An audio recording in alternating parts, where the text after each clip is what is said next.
সমুদ্র সৈকতে দুই মেয়েকে বাঁচাতে গিয়ে বাংলাদেশি প্রবাসী দম্পতি মারা গেছেন।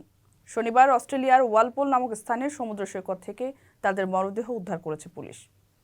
জানা গেছে, বড়দিনের ছুটিতে পরিবারের সঙ্গে অস্ট্রেলিয়ার ওয়ালপোল পশ্চিম শহরের সমুদ্র সৈকতে ঘুরতে গিয়েছিলেন শহীদুল হাসান স্বপন ও সাবরিনা আহমেদ পাপড়ি। অস্ট্রেলিয়ার কার্টিন বিশ্ববিদ্যালয়ে শিক্ষকতা করতেন স্বপন। এদিন সৈকতে নেমে তাদের দুই মেয়ে সমুদ্রের পানির ভাটার টানে ডুবে যাচ্ছিলেন। দ্রুত তাদের বাঁচাতে সমুদ্রে নেমে পড়েন বাবা মা। মেয়েদের জীবিত উদ্ধার করতে পারলেও তারা দুইজন ডুবে যান। এই ঘটনায় তাদের দুই মেয়ে সুস্থ রয়েছে। স্বপন পাপড়ি দম্পতির এমন মৃত্যুতে অস্ট্রেলিয়ায় বাংলাদেশি কমিউনিটি ও পরিবারের শোকের ছায়া নেমে এসেছে।